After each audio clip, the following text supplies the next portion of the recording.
Hey everybody, and welcome to Chapter 5.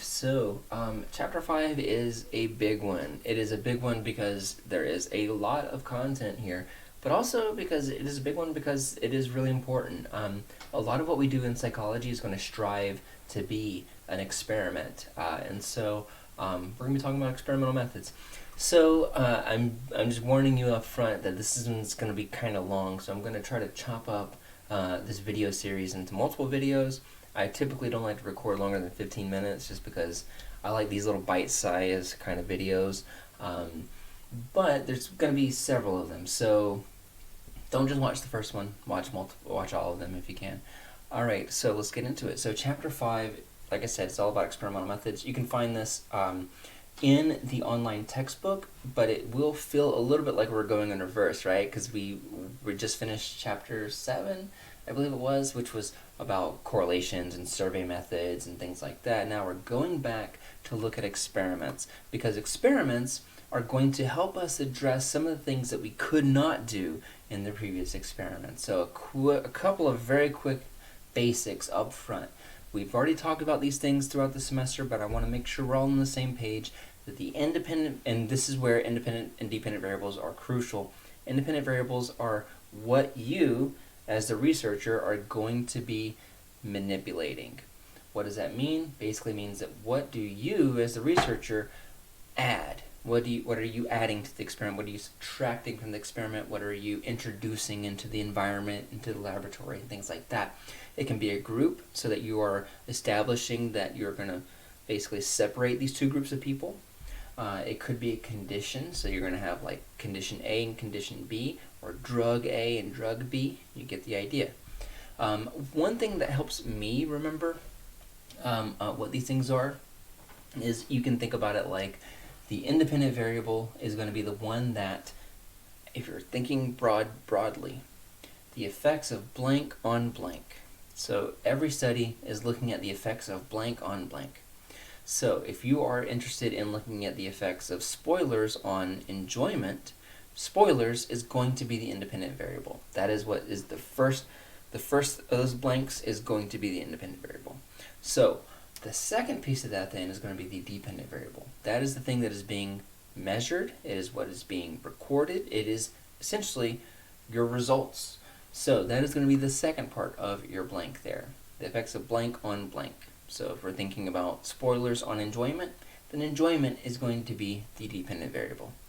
So that's just some quick basics before we dive in. Another thing that I want to talk about, this video, or this chapter, is I've structured this so that we're mostly going to be talking about between groups experiments first, but there are multiple kinds of experiments. Between groups experiments is whenever you're going to separate people, put them into groups, and then test them. Within subjects is going to be the opposite. Well, I don't want to say the opposite, but you're going to have everybody who goes through and like has multiple conditions. So I'll give you a very quick example. Let's say you want to determine if gym memberships are productive, if they work. You could take everybody, have everybody work out at home, then have everybody work out at the gym, and then see if there was a difference there. That is a within subjects group, within subject design, because you don't have groups. You just have one group of people doing things. You're not separating them by group. You're having them all do one thing and then all do the next thing. That's a within subject design. All right, but enough of that. Let's get into the content. So when we talk about experiments, the reason why I keep referring to these this semester as the gold standard of research is because they can tell us something about causality, and that is not something that other correlational studies are able to do.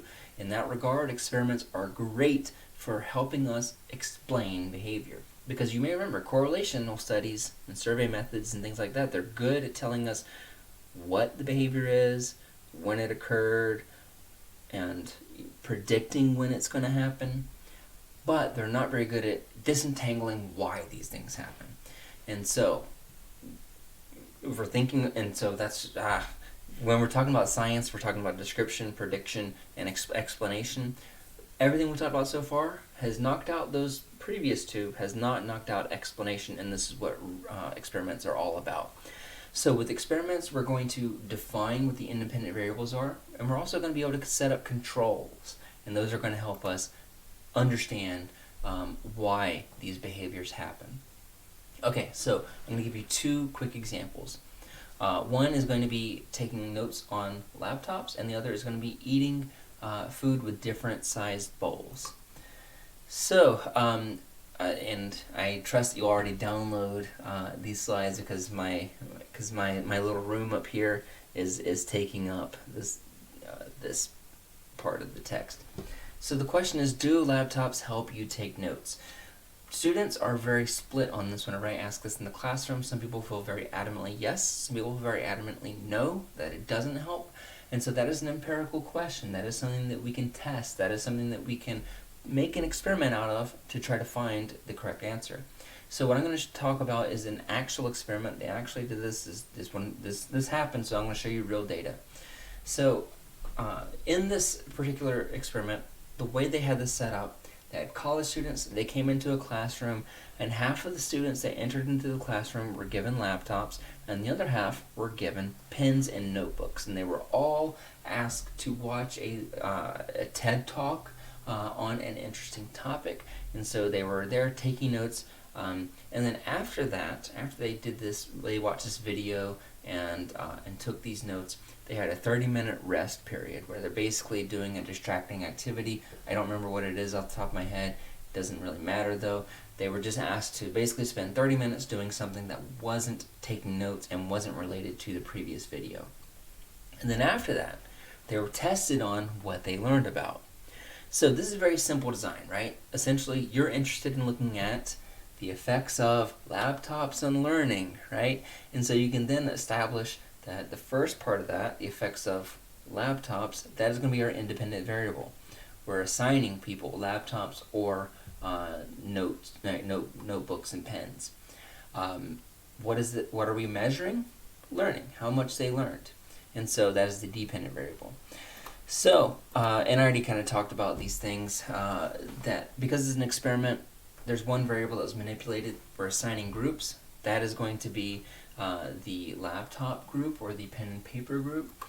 The outcome variable, what it is that we are measuring, is going to be how well they did on that test, because that is going to be a measure of how much they learned. That is going to tell us whether or not the independent variable had an effect on learning, had an effect on their capacity to learn, to remember things, if they use a laptop or if they use notebooks, pen and paper. All right, so here is the data from that particular design. So let's just focus on this piece right here where it says factual. So what we're looking at right here is the pink is going to be the accuracy for laptops. The blue is going to be accuracy for taking handwritten notes. And you can see not a huge difference whatsoever, right? That basically here, it didn't really make too much of a difference, right? Maybe a tiny bit of a difference. The people with laptops were slightly better. But here's where things get interesting. Depending on the kinds of questions that are asked, we do see differences. So when they're asked questions about factual information, so asking to repeat, just straight up verbatim facts, there's no difference. But when you ask someone a question that is more conceptual in nature, something that is not just simply written out, something that is a little bit more abstract, you can see there's a huge difference now. That people that take notes longhand with pen and paper seem to do much better whenever they are tested on that information than people that are just given laptops. People that are just given laptops don't do so well when they're asked about these kind of critical thinking questions, these more conceptual questions. Whenever you're just testing for verbatim facts and rote memory, there's no difference here. But whenever you are testing for conceptual knowledge, there is a huge difference. So, that is an example of an experiment. Now we know, yes, there is a difference in how people learn based on taking notes. So yes, there is an effect of laptops on learning. Alright, so the second experiment that I mentioned was whether or not the size of the bowl that you use affects how much you eat. So this again is also a real experiment that was done a couple of years ago. And so the way they did this, the way they set this up, is they had college students come into a cafeteria. So you can imagine this kind of being like the dining commons on campus. People are going to come in there, and there's only one thing on the menu this day, and that's pasta. Everybody's eating pasta today. So the way that this works is you walk up to your, I guess, your big bathtub of pasta, and you are going to be able to serve yourself how much you would want. And it's all you can eat, so you can come as many times as you want to. And so once you come into the cafeteria, you're going to get one of two kinds of bowls, a medium-sized bowl and a large-sized bowl. And so the students that were in there were able to serve themselves as much as they want, but they were split.